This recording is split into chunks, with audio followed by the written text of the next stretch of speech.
Our next text is A Room of One's Own by Virginia Woolf. And one of the things that I've gotten a lot of feedback over the last few years from people who are like, why do we have to read Woolf? It's kind of boring. It's all about feminism and you don't have to deal with feminism anymore.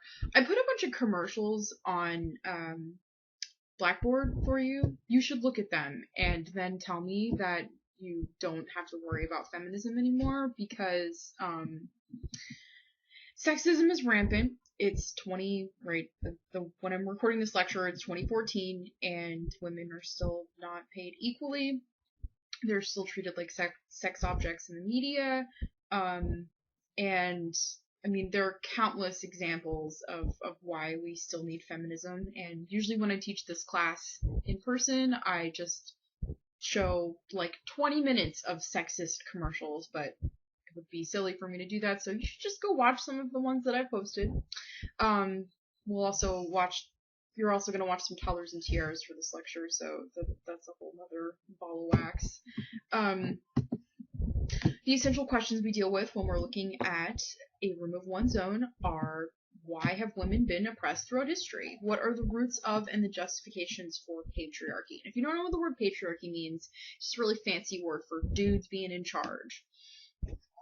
Now, I know that, the fact that this text is about women could alienate some of the male thinkers in this class. So I want to make sure that we understand that it's not just about gender. A lot of it's about gender, but she also has a lot of interesting things to say about economics. So how important is money to a person's well-being? I mean, she's specifically talking about women, but I think we can sort of make a leap there. And what impact money has on the creative process.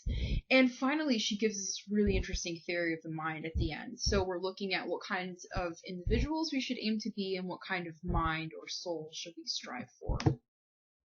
So just a little quick background on a really, really short history of feminism.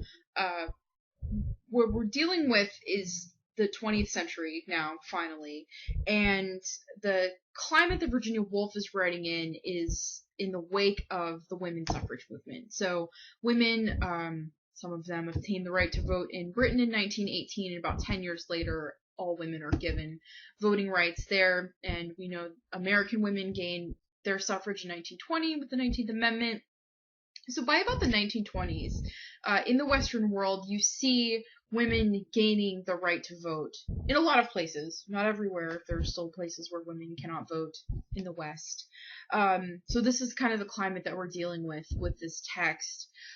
When I say the word feminism, that probably has some really negative connotations for some people. I like to give the simplest version of the definition that I can, which is feminism is just the radical belief that women are human beings. Because for a long time they weren't treated as such. For centuries, the limited role of women in society got justified by religious texts and, what people thought they knew about biology, which basically goes back to pseudoscience, which is what we talked about with the Du Bois lecture. Here's a list. It's a short list, and it's not an exhaustive list, so I wouldn't take this as all of the ways women have been viewed throughout history, but here are just some of the ways they have been viewed. They've always been viewed as less than men, inferior to men, and dumber than men. Corruptors of men, right? If you go back to Western Civ 1, if you've taken that, you see that with Eve in the Garden of Eden. Women have been viewed as unclean due to their biological functions. Women have been viewed as sexual objects, property, helpless. Oh, I can't do this by myself. Let me get some guy to help me. One of my favorites is when women are viewed as impossible to understand. They're just a mystery. Who knows how their minds work? They're women. They're weird. And they're also viewed as emotional and uncontrollable. They're viewed just for their value as childbearing vessels, etc., etc. I mean, again, this is not a complete list. This is just some of the ways that women have been viewed throughout history.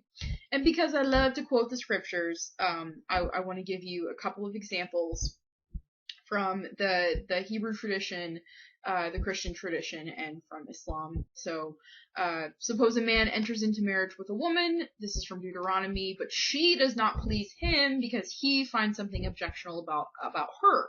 So what does he do? He writes her a certificate of divorce. Heaven forbid she didn't like him, right? She can't do anything about that. But if he hates her, he divorces her. He puts a certificate in her hand and sends her out of his house. So what does she do? What options is she left with? She leaves the house and she has to go become another man's wife. In the first Timothy letter, the women should dress themselves modestly and decently in suitable clothing and not with their hair braided or with gold, pearls, or expensive clothes. So women shouldn't be flashy. Let a woman learn in silence with full submission. I permit no woman to teach or to have authority over a man. She is to keep silent. Why? Duh, because Adam was formed first, and then Eve, and Adam wasn't deceived, but Eve was. It was her fault.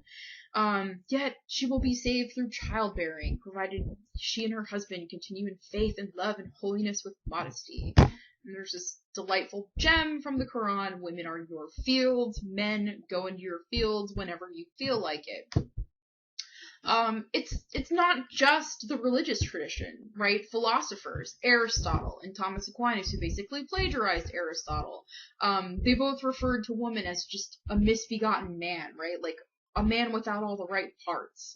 Women get blamed for original sin. They've been blamed for the fall of mankind. We talk in feminist theory sometimes about the virgin whore dichotomy, where on a spectrum, you are only seen as the Virgin Mary or the whore Mary Magdalene, right? There's no gray area. There's no in between. And that's the paradigm for the way that women get viewed throughout late modernity. And this is the climate in which Virginia Woolf is writing is sort of in the wake of women finally starting to be fed up with these views. I'm actually gonna skip the stuff about modernism and just go straight into Woolf, and give you a little bit about her history. She lives from 1882 to 1941. She's born into a very intellectual family. Her parents are academics. And for this reason, she's educated at home. But she's also educated at home because she's a woman, right? So while her brothers get sent to Cambridge, poor Virginia has to be homeschooled, basically. So she loses her mother when she's 13, but she becomes very successful, earning a living as a novelist and a journalist.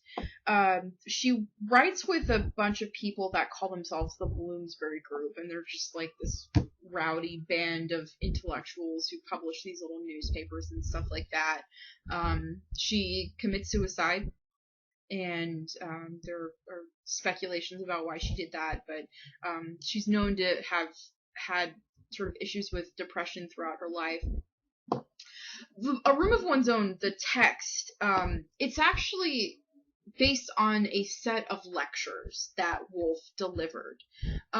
She was approached by some higher-ups at these two women's colleges in England, Girton College and Newnham College, and they wanted her, she's pretty famous at this point, they wanted Virginia to give a set of lectures to their students on the topic women in fiction. And Woolf, thinks about it, and she's like, okay, I'll give these lectures, but the topic women in fiction is really vague because it could mean any of these three things. And so she takes women in fiction to include all of these inextricable questions. One, women and what they are like, right? So women and what women are like. Two, women and the fiction that they write, so Jane Austen and stuff like that. And three, women and the fiction that is written about them, right? So women writing about women, men writing about women, etc., etc. So in her set of lectures, she's trying to tackle all of these questions. And I will stop this one here. And we'll continue in the next one.